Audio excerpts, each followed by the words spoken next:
Dalam industri kontemporer, logam tanah jarang telah muncul sebagai aset penting dalam persaingan dunia, dengan Tiongkok memegang posisi unggul di sektor ini, karena memiliki sekitar 40% sumber daya tanah jarang dunia dan mengendalikan lebih dari 90% pasokan.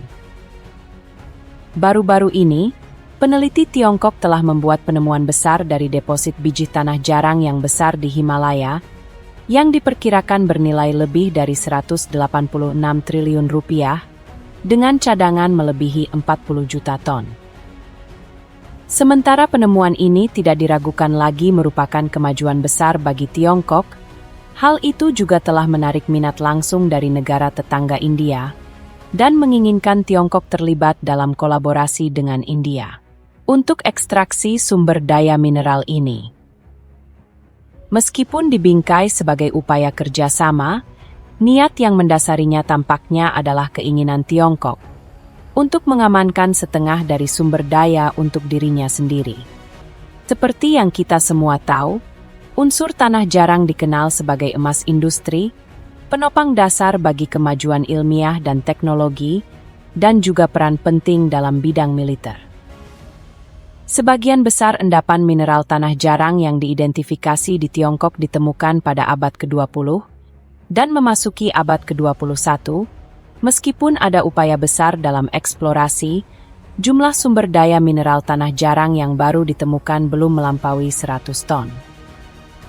Kendala ini merupakan faktor besar yang berkontribusi terhadap ketidakmampuan Tiongkok untuk memenuhi permintaan ekspor di sektor pertambangan dan pemurnian, yang telah mengalami penurunan sebesar 40%. Menanggapi kesulitan ini, para ilmuwan dan tim peneliti Tiongkok dengan tekun melakukan terobosan melalui analisis data yang ekstensif dan peningkatan algoritma. Mereka telah berhasil mengembangkan teknologi kecerdasan buatan yang mengidentifikasi endapan mineral dengan cepat, mencapai tingkat keberhasilan yang mengesankan sebesar 96% dalam identifikasi mineral. Dengan menggunakan teknik-teknik canggih seperti analisis big data, citra satelit, penginderaan jarak jauh, radar geologi, dan teknologi drone, Tiongkok telah melakukan deteksi dan analisis menyeluruh di berbagai pegunungan. Setelah upaya yang terus-menerus dalam beberapa tahun terakhir, akhirnya, para peneliti berhasil menemukan salah satu endapan tanah jarang terbesar di Himalaya yang membentang lebih dari 1.000 km dan diyakini mengandung sejumlah besar logam berat lebih dari 40 juta ton. Namun, meskipun potensi sumber daya ini sangat besar, pekerjaan penambangan menghadapi banyak kesulitan. Karena Himalaya tidak hanya salah satu gunung tertinggi di dunia, tetapi adalah gunung yang memiliki medan yang kompleks, kondisi iklim yang buruk, dan curah hujan yang sering membuat pekerjaan menjadi sangat sulit dilakukan. Akibatnya, meskipun para peneliti Tiongkok telah melakukan penyelidikan menyeluruh terhadap endapan tersebut, ekstraksi unsur-unsur tanah jarang di wilayah pegunungan ini menghadirkan kesulitan. Namun, formasi tanah jarang di Himalaya sangat unik, dicirikan sebagai tambang tanah jarang magmatik bermutu tinggi yang memudahkan ekstraksi dengan dampak lingkungan yang minimal. Jika sumber daya tanah jarang ini dimanfaatkan sepenuhnya, sumber daya tersebut akan membuka jalan baru pembangunan berkualitas tinggi di Tiongkok. Baru pada bulan Juni 2024 Tiongkok secara resmi mengumumkan dimulainya kegiatan penambangan untuk sumber daya mineral tanah jarang di Himalaya. Para ahli mengantisipasi bahwa setelah selesainya operasi penambangan, Tiongkok berpotensi menghasilkan pendapatan sebesar 1,8 kuadriliun rupiah. Meskipun perkembangan ini menjanjikan, hal itu juga telah memicu perasaan iri dan ketidakpuasan India yang menegaskan bahwa Tiongkok harus berbagi setengah dari keuntungan dan menganjurkan pendekatan kolaboratif untuk pengembangan endapan mineral ini bersama Nepal, Bhutan, dan Tiongkok.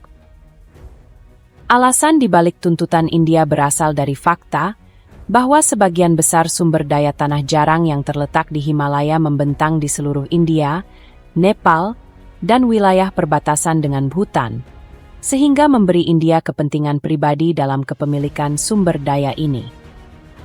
Mengingat sejarah sengketa teritorial antara Tiongkok dan India sejak 2020, India dapat memanfaatkan situasi ini sebagai dalih untuk menegaskan klaim atas sumber daya ini.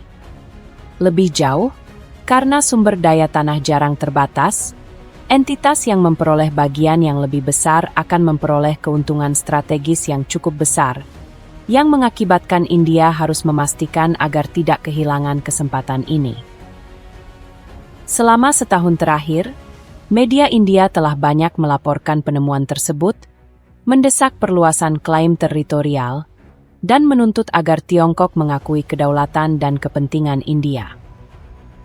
Dari sudut pandang strategis, mineral tanah jarang yang diidentifikasi oleh ilmuwan Tiongkok di wilayah ini memang sangat menarik dan dapat ditindaklanjuti oleh India.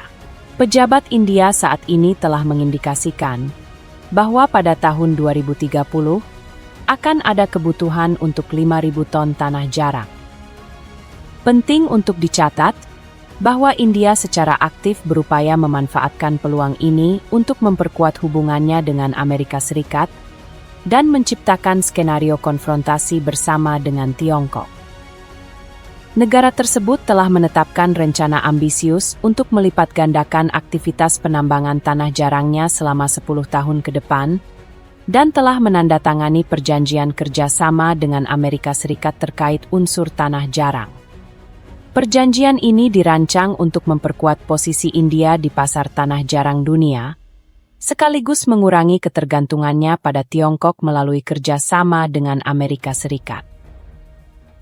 Jika India berhasil mengelola sumber daya tanah jarang ini, India berpotensi menjualnya ke negara-negara besar lainnya, meskipun tidak dimanfaatkan untuk pertumbuhan industrinya sendiri.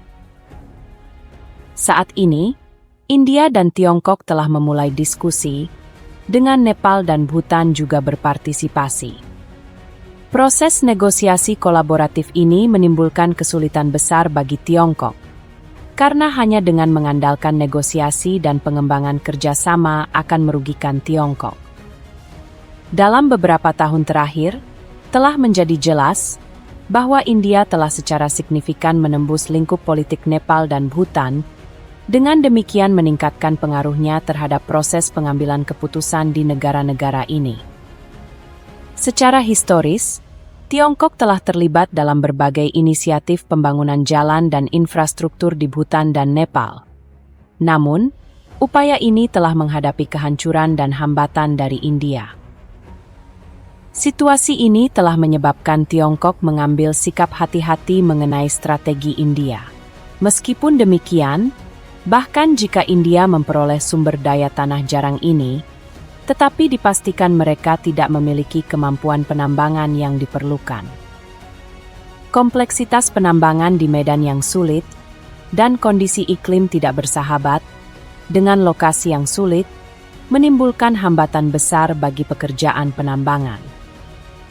Lebih jauh lagi, lingkungan ekologis Himalaya sangatlah rapuh, dan aktivitas penambangan akan menimbulkan ancaman yang besar terhadap ekosistem, dan membutuhkan banyak tenaga kerja, material, dan sumber daya keuangan. Selain itu, pekerjaan ini menuntut kecakapan teknis dan kemampuan pengelolaan lingkungan dari sektor pertambangan. Bahkan China, yang disebut sebagai pusat infrastruktur, harus melakukan penelitian selama 2 tahun sebelum secara resmi memulai ekstraksi endapan tanah jarang ini. Penting juga untuk dicatat bahwa Amerika Serikat memainkan peran dalam konflik tanah jarang antara India dan China.